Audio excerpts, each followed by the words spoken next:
Hi, welcome to channel Sarah Creations. Welcome to another episode of Temples of Kumbakonam. So போகிற ஃப்ளோவில் வந்து எனக்கு இந்த எபிசோட சீரீஸோட பேர் வந்து டெம்பிள்ஸ் ஆஃப் கும்பகோணம்ன்றது பேர் வந்தது எனக்கு எப்படி வந்ததுன்னு தெரியல. ஸோ அப்படியே வந்துடுச்சு. இப்போ நம்ம வந்து நம்ம அம்மா என்ன கதை சொல்கிறாங்க, history of all both the temples என்னென்னன்றதை நம்ம வந்து எங்கள் அம்மா வாயால் கேட்கலாம். ஹாய்மா.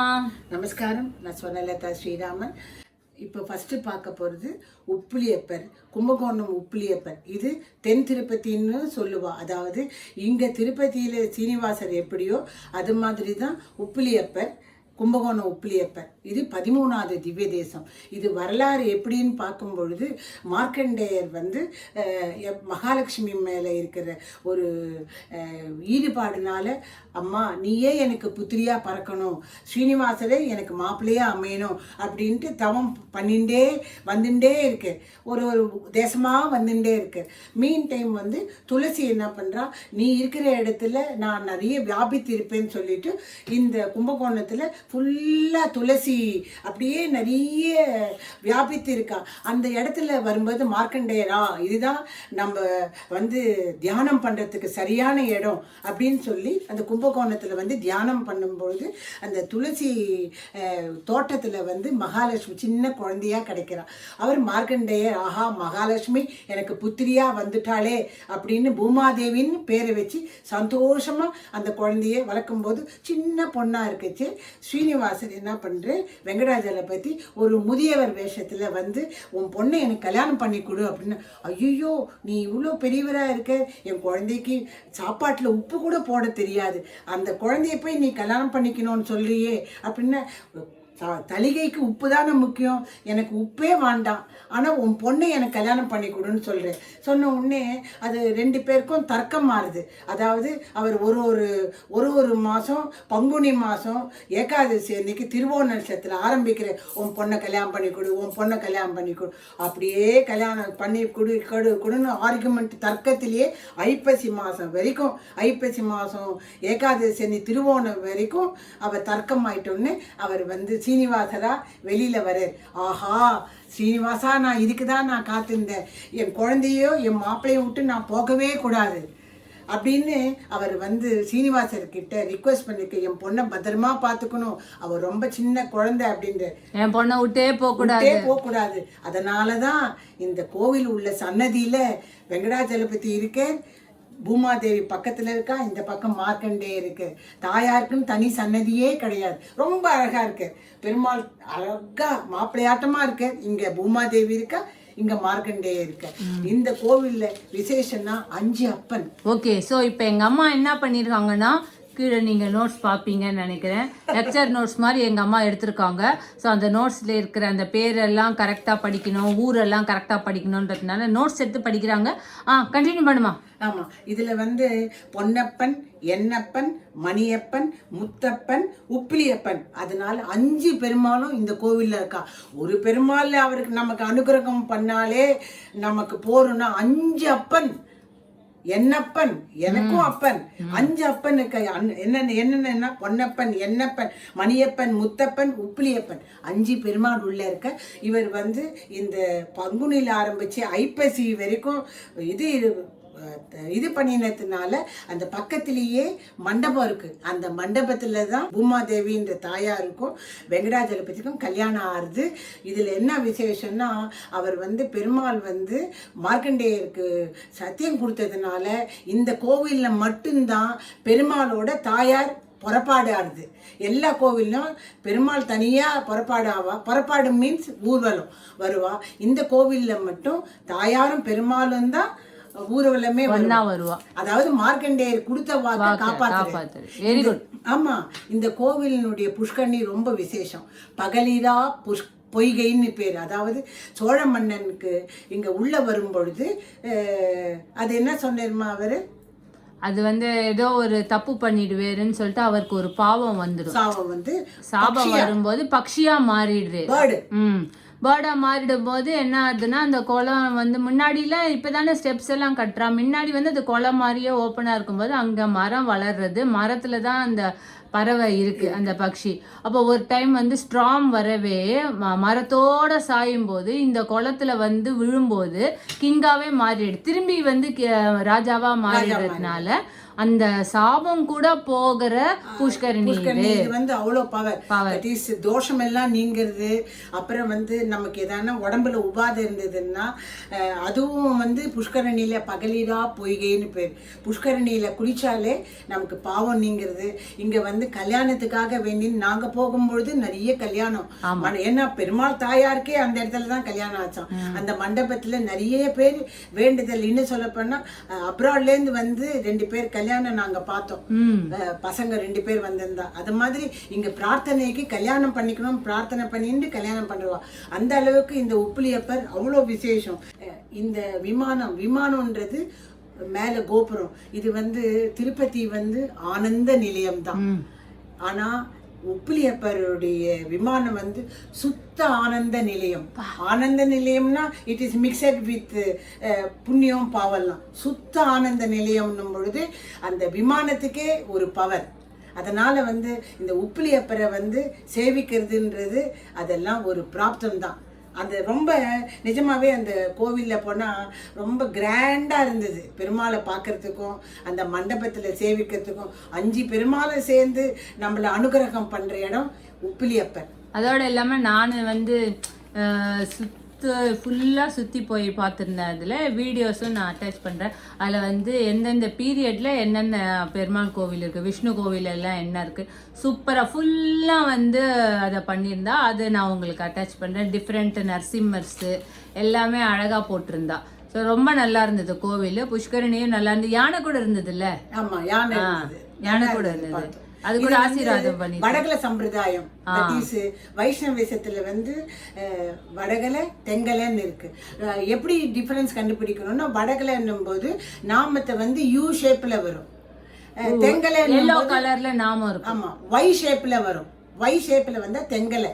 அதனால வைஷ்ணவ கோவில் எல்லாம் வடகலை சம்பிரதாயம் தெங்கலை சம்பிரதாயம். அதை எப்படி ஈஸியாக கண்டுபிடிக்கலாம்னா அங்கே யானை இருந்ததுன்னா யானைக்கு அந்த திருமன் மீன்ஸ் நாமம் அதை போடுவா, அதை வச்சு கண்டுபிடிக்கலாம்.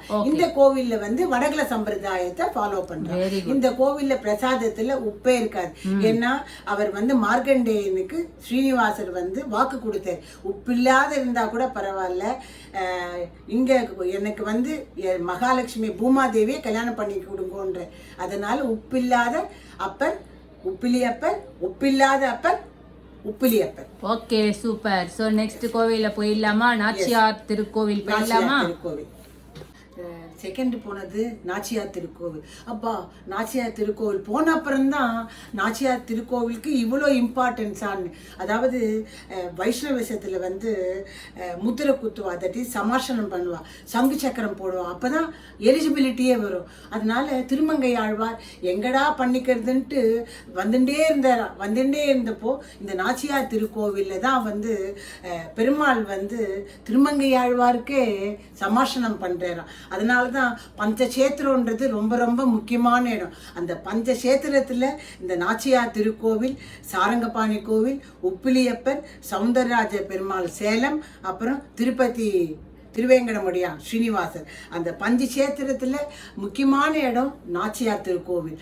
ஆஹா, அங்கே போகும்பொழுது தான் அந்த தாயாருக்கு எவ்வளோ இம்பார்ட்டன்ஸுன்றது ரொம்ப அழகாக தெரிஞ்சது. எப்படின்னா மேதாவின்ற ஒரு முனிவர் இருந்தார்.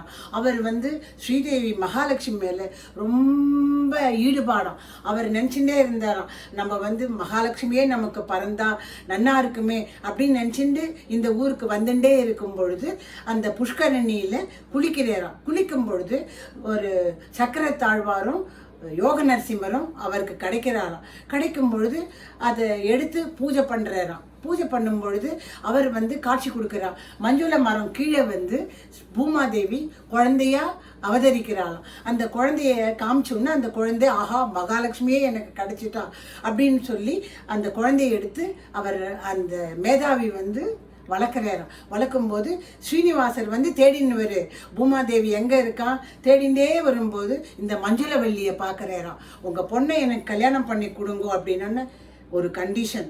என் பொண்ணுக்கு தான் ஃபஸ்ட்டு ப்ரிஃபரன்ஸ். என் பொண்ணுக்கு கொடுக்க வேண்டியது அவளுக்கு முதல் இடத்தை கொடுத்து தான் நீங்க இருக்கணும் அப்படின்ற உடனே ஆஹா அப்படியே ஆகட்டும் அப்படின்னு சொன்னாரு. அதனால அந்த கோவில்ல போகும்பொழுதே பெருமாள் முன்னாடி தெரியல, தாயார் தான் முன்னாடி தெரியுறா. மஞ்சுளவல்லி வா வா மஞ்சுளவல்லி தாயார் தான் தெரியுறா. கொஞ்சம் இடது பக்கமா தான் பெருமாள் இருக்கு. ஆச்சரியமா இருக்கு பாக்குறதுக்கு. இந்த ஹிஸ்டரி எல்லாம் முதல்ல தெரியாது. பார்க்கும்போதே படிக்கட்டு ஏறி தான் போகணும். படிக்கட்டு ஏறி போனா என்னடா இது தாயார் முன்னாடி இருக்காளே அப்படின்னு தெரிஞ்ச அப்புறம் தான் இதனுடைய வரலாறே தெரிஞ்சது. அதாவது அவருடைய மேதாவின்ற அந்த முனிவருக்கு கொடுத்த வரத்தின்படி தாயாரை முன்னாடி வச்சு அதுக்கப்புறமா கொஞ்சம் இடம் கொடுமா அப்படின்னு சொல்ற மாதிரி பக்கத்துல பெருமாள் இருக்கு. அதுல இல்லாம தாயாருக்கு தான் புறப்பாடு முதல்ல, அதுக்கப்புறம் தான் பெருமாள் புறப்பாடே வரு. அந்த அளவுக்கு இந்த நாச்சியார் கோவில் ரொம்ப ரொம்ப விசேஷம். அதுக்கு முன்னாடி கல்கருடர் இருக்கு. அதுல இன்னொன்னு இருக்கு பாரு, 5 பேர் இருப்பால அங்க உள்ள. இந்த இடத்துல தான் 5 பெருமாள் இருக்கு. இங்கதான் நாச்சியார் கோவில்ல தான் கல்யாணம் ஆறுது. இந்த உள்ள பெருமாளோட சன்னதியில பக்கத்துல 5 பேர் விட்னஸ் இருக்கா. அவ யாருன்னா அனிருத்ரன், சங்கர்ஷணன், வாசுதேவன், அப்புறம் பிரத்யும்னன். இதுல பிரம்மா முன்னாடி தான் கல்யாணம் ஆறுதான். அதனால பிரம்மாவே பெருமாள் தாயாருக்கு திருமஞ்சனம் பண்றதா, அவர் விட்னஸ்ல கல்யாணம் ஆறதா ஒரு ஐதீகம் இருக்கு. அதனால இங்க நிஜமாவே ஒரு மாதிரி போய் பார்க்கும்போதே ப்ரைடா இருக்கு. ஓஹோ, தாயாருக்கு இவ்வளவு இம்பார்ட்டன்ஸ் தான். சூப்பரா இருக்கு இந்த நாச்சியார் திருக்கோவில். அதுக்கு முன்னாடி கல்கருடரை சேவிச்சுட்டு தான் படிக்கட்டு ஏறி தாயாரையும் பெருமாளையும் சேவிக்கணும். இந்த கல்கருடர் என்ன விசேஷம்னா சாலிகிராமத்தாலான கருடர் 9 ஸ்தம்பத்தை கையில தூக்கின்னு இருக்கார். இது நார்மலா கோவில் எல்லாம் லோகத்துல இருக்கும், மரத்துல இருக்கும் கருடர். ஆனா இவர் சாலி கிராமத்துல இருக்கிறதுனால ரொம்ப விசேஷம். இந்த கல்கருடருக்குன்னு நிறைய இம்பார்ட்டண்டா உற்சவமே நடக்கிறதாம். இதுல அந்த இது சொன்னேரம்மா, அது சொல்றியா? அதாவது என்னன்னா உங்களுக்கு வீதி பரப்பாடு கருடருக்கும் நடந்த பட்சிராஜ விழா மாதிரி நடக்கும். அந்த பட்சிராஜோடைய இது எப்படி இருக்கும்னா, வீதி பரப்பாடு பண்ணும்போது கோவிலுக்குலேருந்து வெளில வரவேர்ல 4 பேர் தூக்குவாளாம். அதுக்கப்புறம் அங்கேருந்து இன்னொரு பாயிண்ட் போகிறதுக்கு எக்ஸ்ட்ரா 4 பேர் ஆட் ஆவா. அதாவது 4, 8, அப்புறம் 16, அப்புறம் 32, அப்புறம் 64, அப்புறம் 128 வரைக்கும் போயிட்டு ஹெவி ஆயிடு. அவ்வளோ வெயிட், அவ்வளோ பேர் தேவைப்படுமா தூக்கிறதுக்கு, ஏழை பண்றதுக்கு. அதே மாதிரி ஒரு மாடத்தையும் ரிட்டர்ன் வரும்போதும் 4 பேர் அப்படியே அதாவது 2 பவர்ஸ்ல 2 பவர் 2, 2 பவர் 4 அந்த மாதிரி போயிட்டு அதை முடிச்சுட்டு பேக் வர்ற மாதிரி. ஸோ இந்த அளவுக்கு நம்ம ஹிஸ்ட்ரிலாம் கேட்குறோம். ஏதோ நம்ம கோவில் போனோம், ஏதோ நம்ம சேவிச்சோன்றது இல்லாமல் ஒவ்வொரு வாட்டியும் நம்ம ஒரு ஹிஸ்ட்ரி கேட்கும்போது, ஓ இப்படிலாம் இருக்கா, இந்த மாதிரி புராணம்லாம் நம்ம கத்துண்டா நல்லா இருக்குமே அப்படின்றது தெரிஞ்சுக்கலாம். ஒரு வியப்பா இருக்கு. நாங்க போயிட்டு வந்த அப்புறம் நோட்ஸ் எடுத்தோம். நீங்க நோட்ஸ் எடுத்துட்டு அப்புறம் போனீங்கன்னா இன்னும் கொஞ்சம் எஸ்டாப்ளிஷ்டா பார்த்து ஐடென்டிஃபை பண்ணிக்கலாம். அதாவது உப்பிலியப்பரை பார்க்கும்பொழுது உப்பிலியப்பர் இருக்கு, இந்த பக்கம் பூமாதேவி இருக்கா, இந்த பக்கம் மார்கண்டேயர் இருக்கா, அவரை பார்க்கலாம். அங்க இங்க உப்பிலியப்பருக்கு தாயாருக்கு தனி சன்னதி கிடையாது. 5 அப்பர் உள்ள இருக்க, பெருமாள் இருக்கு. இங்க நாச்சியார் திருக்கோவில் தாயாருக்கு தான் இம்பார்ட்டன்ஸ். பெருமாள் ஆமா பக்கத்துல ஒட்டி இருக்கு. அதே மாதிரி கல்கருடர் தான் இங்க இம்பார்ட்டன்ட். இதுதான் இந்த 2 கோவிலுக்கான விசேஷங்கள். இந்த நாச்சியார் கோவில் எல்லாம் போனா வழக்கு வாங்கிட்டு வருவோம். அங்க ஃபேமஸ் பித்தளை வழக்கு தான், நாச்சியார் வழக்குன்னே ஃபேமஸ். அது வாங்கிட்டு வரலாம். இது எனக்கு தெரிஞ்சது.